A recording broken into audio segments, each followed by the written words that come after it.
Assalamualaikum sahabat channel Lubuak Carito. Terkadang tak semua ilmu kita dapatkan dari seorang guru. Karena rajin menyimak, rajin membaca dan bisa memahami, ilmu itu akan datang dengan sendirinya. Meski tak semua yang seperti ini, namun cukuplah untuk kita bisa memahami.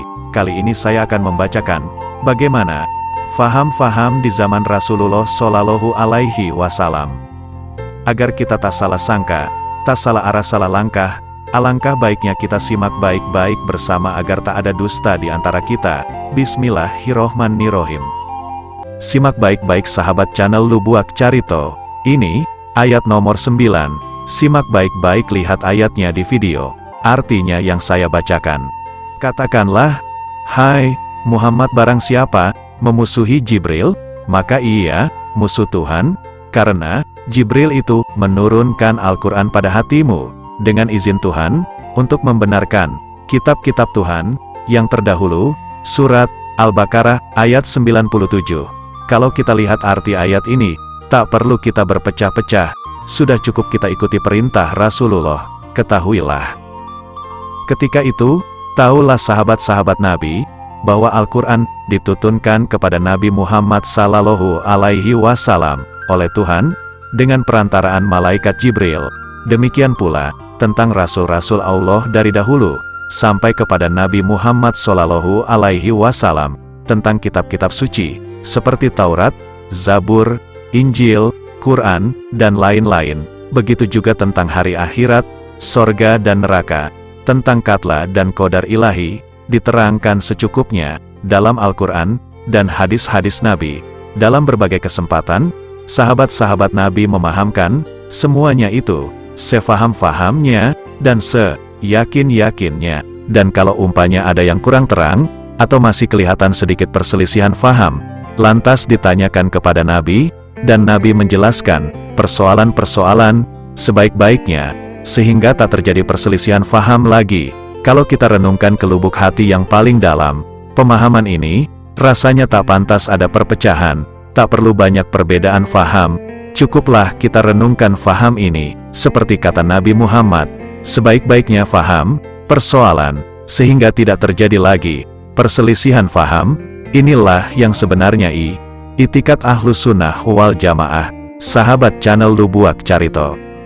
Perselisihan faham timbul sesudah Nabi wafat, yang teramat mulia Nabi Muhammad Shallallahu Alaihi Wasallam, wafat tanggal 12 Rabiul Awal tahun 11 Hijriah, bersetuju dengan tanggal 8 Juni tahun 632 Masehi. Pada hari wafat beliau, sekumpulan kaum Ansar, atau sahabat-sahabat Nabi yang datang dari Madinah, berkumpul di suatu balairung yang bernama Syakifah Bani Sa'idah, untuk mencari khalifah pengganti Nabi yang sudah wafat. Kaum Ansar ini dipimpin oleh Sa'ad bin Ubadah, ketua kaum Ansar dari suku Khazraj. Mendengar hal ini, Muhajirin, sahabat-sahabat asal dari Mekah yang pindah ke Madinah, datang bersama-sama ke balairung itu, dengan dipimpin oleh Sayyidina Abu Bakar Siddiq radhiyallahu anhu.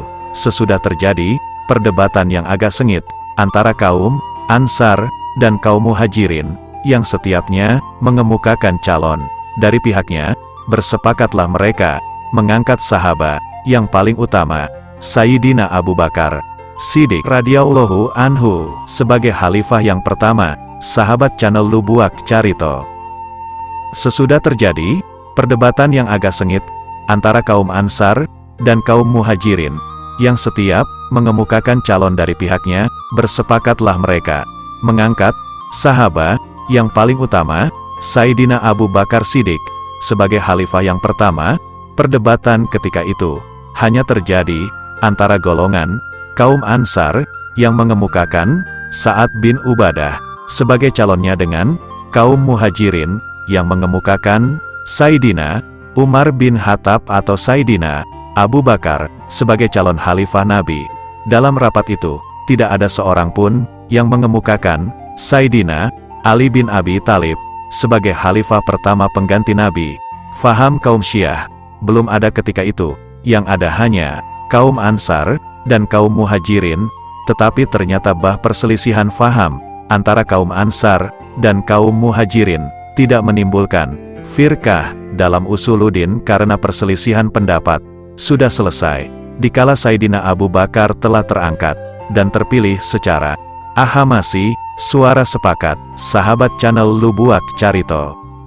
Pada tahun 30 Hijriah, timbul faham Syiah yang diapi-apikan oleh Abdullah bin Sabah yang beroposisi terhadap Khalifah Sayyidina Utsman bin Affan. Abdullah bin Sabah adalah seorang pendeta Yahudi dari Yaman yang masuk Islam. Ketika ia datang ke Madinah, tidak begitu dapat penghargaan dari Khalifah dan juga dari umat Islam yang lain. Oleh karena itu, ia jengkel. Baca sejarah ringkas faham Syiah dalam buku ini, atau simak baik-baik sahabat channel Lubuak Carito biar saya bacakan di channel ini. Sesudah terjadi peperangan Siffin, peperangan saudara sesama Islam, yaitu antara tentara Khalifah Ali bin Abi Thalib dengan tentara Muawiyah bin Abu Sofyan, gubernur Syria, pada tahun 37 Hijriah, timbul pula firqah Khawarij, yaitu orang-orang yang keluar dari Sayyidina Muawiyah dan dari Sayyidina Ali radhiyallahu anhu.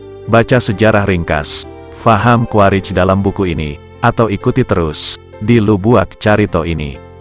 Pada permulaan abad kedua Hijriah timbul pula kaum Mu'tazilah, yaitu kaum yang dipimpin oleh Wasil bin Atta, lahir 80 Hijriah, wafat 113 Hijriah, dan Umar bin Ubaid, wafat 145 Hijriah. Kaum Mu'tazilah ini mengeluarkan fatwa yang ganjil-ganjil, yang berlainan dan berlawanan dengan i'tikad Nabi dan sahabat-sahabat beliau. Di antara fatwa-fatwa yang ganjil dari kaum Mu'tazilah itu ialah adanya manzilah bainal manzilaten, yakni ada tempat di antara dua tempat, ada tempat yang lain selain sorga dan neraka.